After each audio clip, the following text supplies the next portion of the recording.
Joe Mantegna, Sean Fogel, and Michael Colbert. You three served as the producers on the National Memorial Day concert. Joe, you also served as the co-host along with Gary Sinise, and you've co-hosted the show for quite a long time now, haven't you? Going back about 11 years or so? Yeah, that's about right. I mean, this will be my 15th year, I believe, doing the show. I started in the Memorial Day of 2002. Wow. And then and Ozzie Davis was the host back then. And I did a couple of years that way. And then when Ozzie passed, the Colberts asked me, Michael and his dad, if I would consider taking on the position of host, which I did for one of the Memorial Day concerts then. And that's what I suggested, knowing about Gary being a good friend of mine for many, many years and knowing his incredible passion for our military. I just knew it would be a good fit for him to get involved. So his band played that year that I kind of hosted solo. And when it was over, he basically said he was so moved by the whole experience. He said, "Look, I'll come back and do this as often as you would like." And we all thought, well, a great way to do it would just have him co-host it with me, and we would just do it together. And that's the way it's been, and it's just been great. We'll talk a little bit about the importance of doing this show. I mean, you're obviously a very busy actor. You've got lots of TV, film, stage work. So taking the time out of your day to put something like this up, what does it mean for you? Well, what it means for me is, and it's what I discovered, especially during that first concert when I did it 15 years ago, was that it was almost like a real wake-up call to understanding why I have the ability to do the things I do, and why I'm fortunate enough to have a lifestyle where, you like, as you say, oh yeah, I'm busy with other things and I have my career and I'm acting and doing all these things. Well, it's a wonderful life I live. And, that first year I did that concert at the bequest of my dear friend Charlie Durning, who was also a fixture with that concert for many years. I came into that first one kind of like, well, I'm doing this as a favor for Charlie. Memorial Day, it's a nice holiday, but for me, even though I had a lot of members of my family in the military, they all came back, and there wasn't a lot of Memorial Day didn't have the same kind of, let's just say, powerful significance it had for people who had lost loved ones during any sort of combat or any time in the military. But going to that concert and doing it that year, all I could say is it just spun my head around. I mean, it made me realize, well, what I do for a living is pretend. This is not pretend. This is the real deal, and it yet has more drama, has more pathos, has more importance than anything I could ever possibly do as an actor. This is life, and there are these men and women over the course of our history have sacrificed their bodies and lives so people like me could, sit here in a nice office in California and talk to you on a computer and, live my life.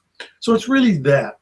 And once that hit me, it lit the same kind of fire in me that I have for my profession, in the sense that at 16 years old, I knew what I wanted to do for a living. And then when I finished that concert, I knew that I wanted to kind of participate, pay back somewhat. And this was my way of kind of like, okay, I wasn't able to give my body or limbs for the service for this country, but maybe I can contribute in another way. And it's been very fulfilling. It's, as I say, and I mean it every year, it's the most important thing I do every year, I think. So Sean and Michael, tell us a little bit about your involvement with this. Now, you guys have produced quite a few of these. Is that correct?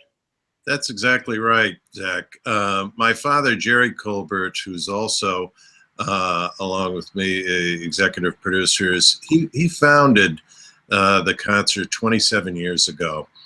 And what he felt at the time, there wasn't a major memorial event in the United States. So many great parades and other great moments around the country, but there wasn't, a major moment on television.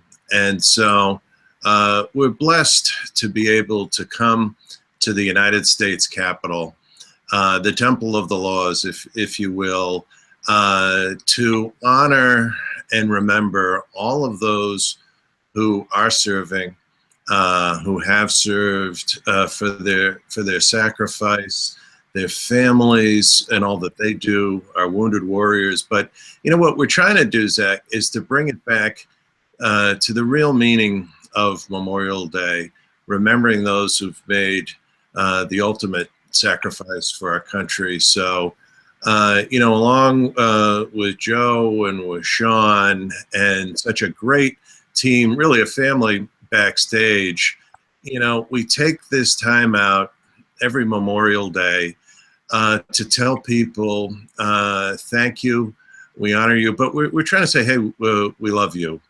And freedom isn't free, but to take this time out every Memorial Day weekend to honor what people have been doing since the dawn of this republic.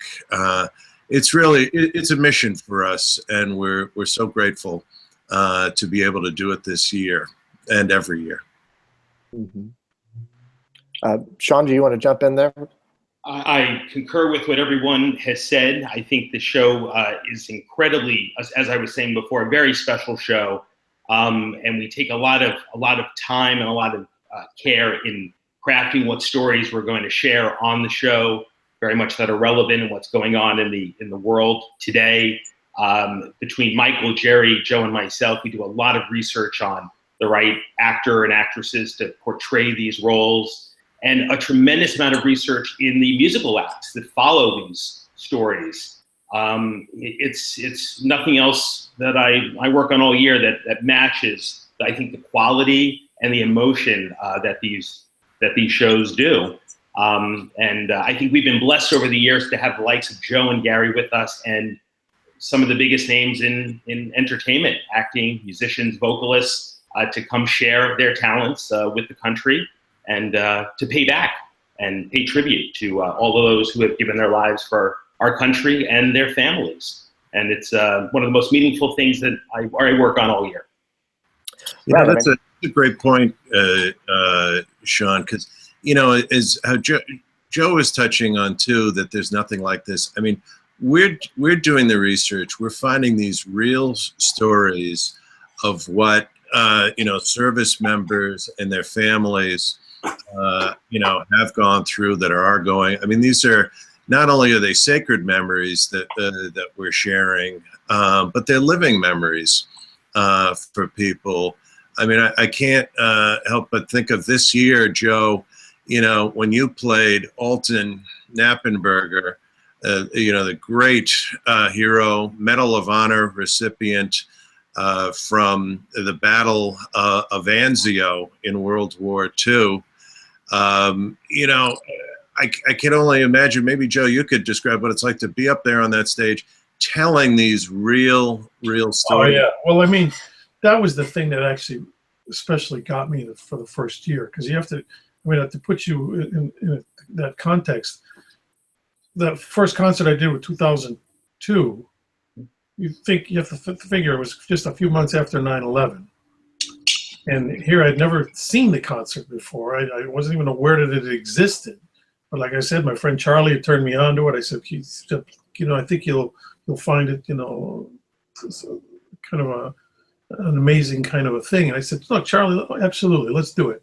And I come out there, and then I realized that what I've been asked to do is read the words of 4 New York firemen who had lost their sons in the 9/11 tragedy, and who are also obviously firemen. And in one case, John Vigiano, he had lost both his sons, his only 2 sons. One was a fireman, one was a policeman, and they both died in 9/11. So here I am, next thing I know, it's Sunday night. I'm up on stage in front of 250,000 people standing in front of me live.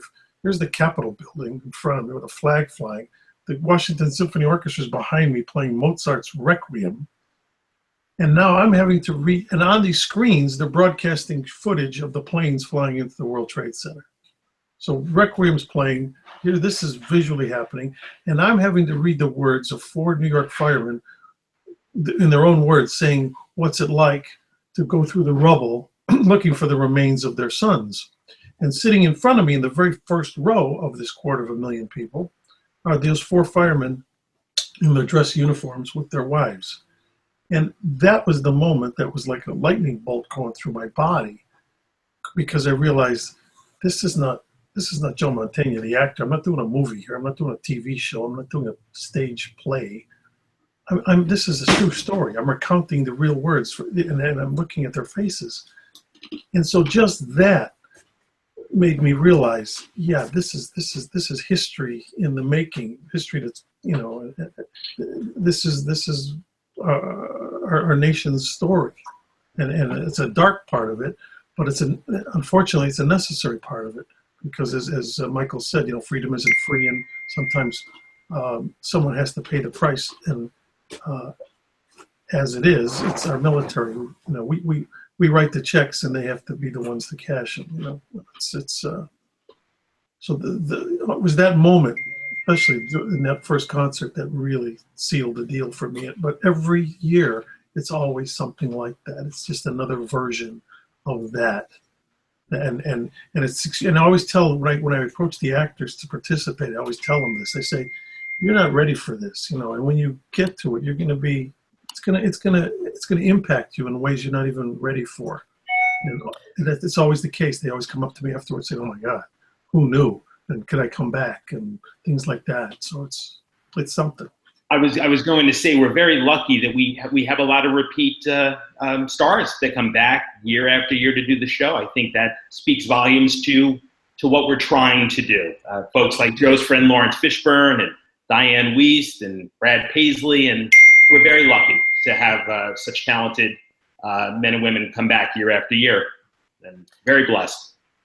Yeah, I think about just this show in particular with Joe, you as a World War II veteran, and Gary Sinise is the Vietnam veteran who lost his leg, and Esapatha Murkison is the mother who lost her child in, I believe it was Iraq or Afghanistan. You know, I guess the hardest thing for an actor must be to be able to tell a person's story while that person is sitting right in front of you, and pay appropriate tribute to them. Yeah, I mean, Gary and I did this one thing a couple of years ago, where we did it together. Where we portrayed these two brothers, and that the two brothers have both gone, you know, to fight in the Middle East, and then the one of them, suffering, you know, terrible PTSD, wound up killing himself. And so here we are doing that story, and then one surviving brother is sitting in the audience. And unless I'm mistaken, I think due to the fact that we've done that, the one brother has gone on and gives speeches and goes out and tries to, you know, promote, you know, healing and attention to these kinds of problems, and actually uses that footage of Gary and I doing the recounting of their story of each of us playing those two brothers, using their words, and he uses that as part of his program that he speaks at schools and things like that, to try to educate these young people as to kinds of things that, you know, our military has to go through. So it's things like that that are, you know, I'm prouder of doing something like that than I am of any kind of movie I've done or TV show I've done or play I've done, you know, because this is impacting somebody in a real visceral way, you know. Absolutely.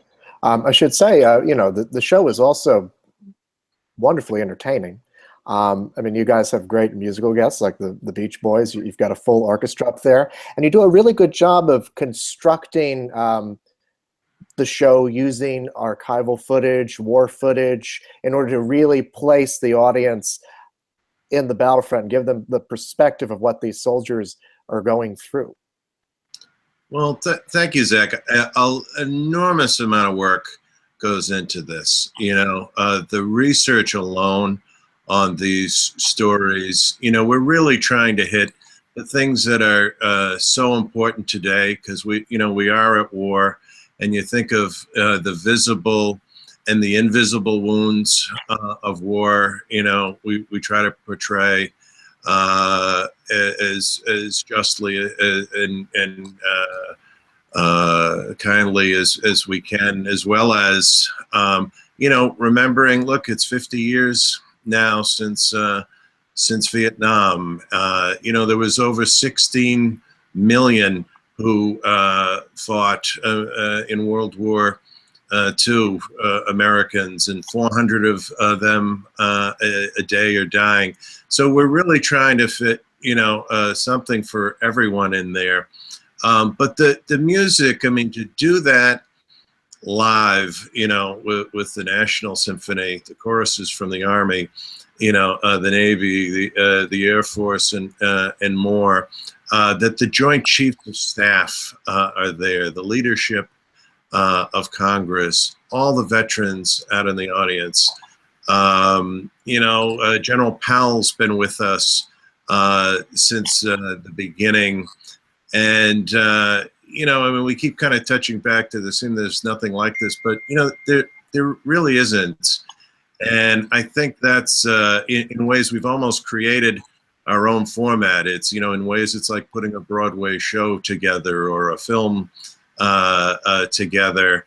And as Sean so wonderfully produces some of these great music moments, I mean, I think, Sean, you can let us know, you know, how that works going in and out of these great dramatic, you know, moments that Joe wonderfully helps us produce, but has performed in so many.